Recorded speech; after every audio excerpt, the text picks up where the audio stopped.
Okay, so, deep breath. Can we just talk about what's happening with the X-Men right now? Because I'm losing my mind over here. The trailer for Avengers Doomsday dropped, and honestly, I wasn't ready. Nobody was ready. Our mutant heroes are coming back, but not in the way any of us expected. There's a destroyed mansion, there's devastation everywhere, and I have so many thoughts about what this means. Grab your snacks, settle in, because we're about to spiral into every possible explanation for what the heck is going on.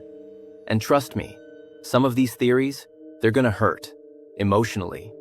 Let's dive in. Right off the bat, the trailer hits us with this gut punch visual of the X-Mansion absolutely wrecked. Not just, oh, we need some repairs wrecked. I'm talking full-on apocalyptic destruction, mourning people they lost, and you can just feel the weight of whatever battle just happened. Here's the thing that's eating at me though, the X-Mansion isn't supposed to fall easily. This is their fortress, their home base. It's got defenses. It's got the most powerful mutants on the planet protecting it. And historically, you don't just waltz in there and win. So whoever or whatever caused this level of carnage, we're talking about something catastrophically powerful.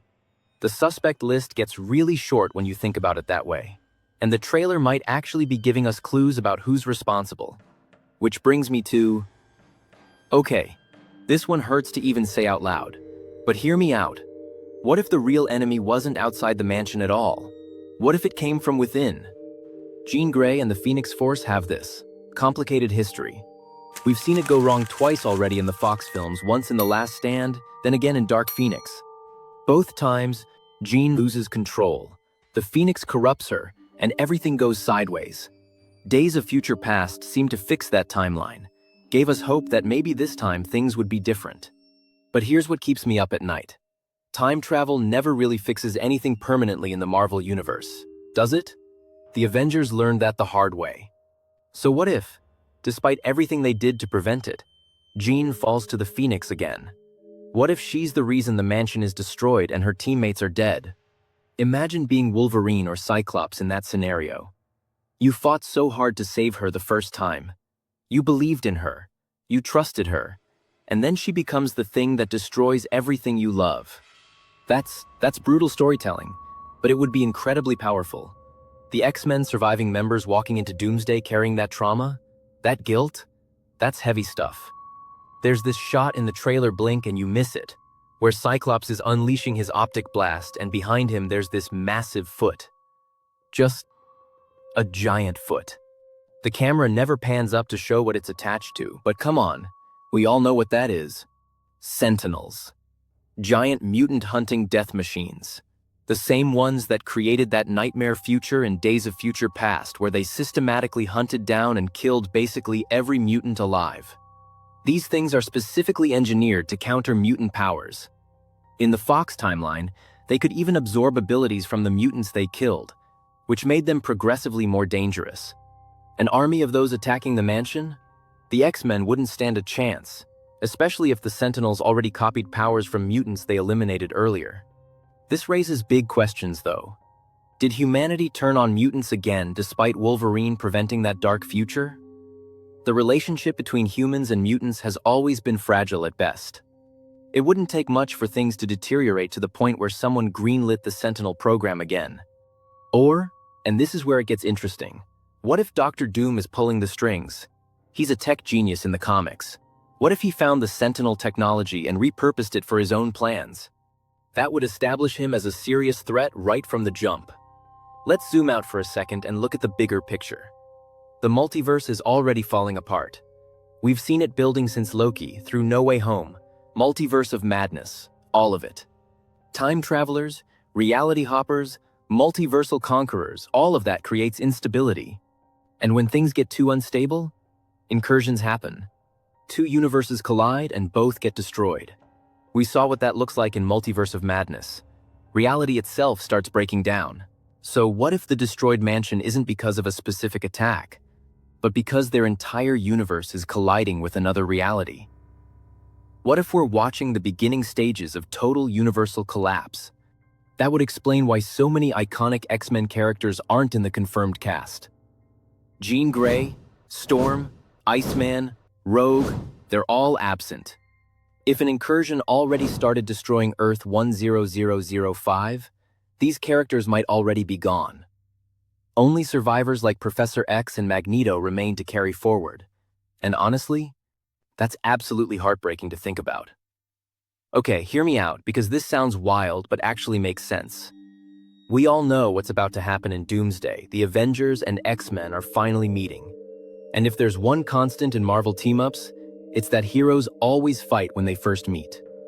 Always. So what if the Avengers are responsible for wrecking the mansion?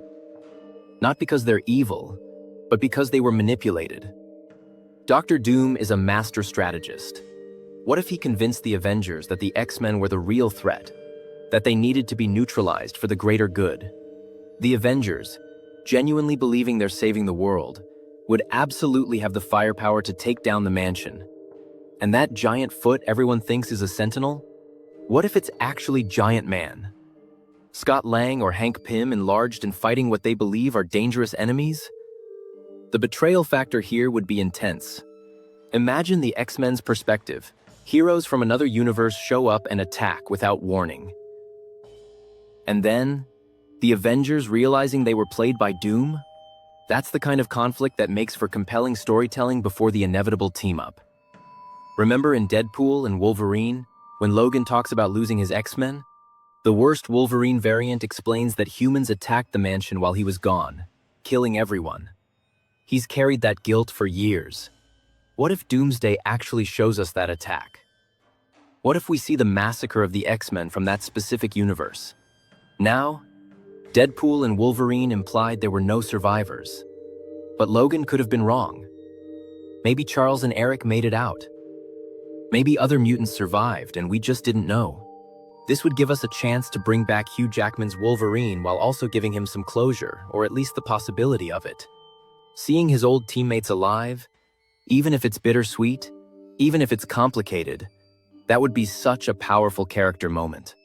And it would tie the Deadpool film directly into the larger Avengers storyline in a way that feels earned rather than forced. Let's be real for a second. Dr. Doom is the main villain.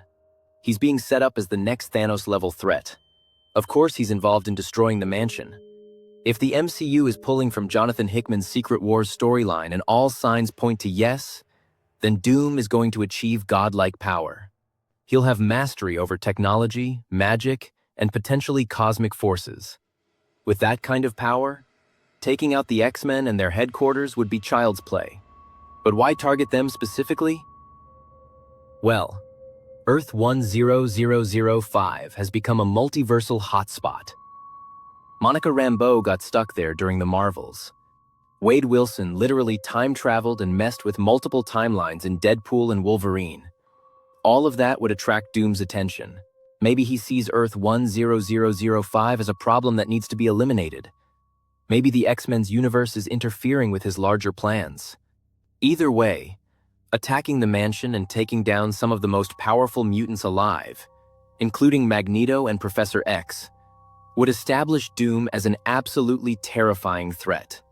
It's the same strategy Infinity War used when Thanos destroyed the Guardians' ship and beat down Thor, Loki, Hulk, and others in the opening sequence.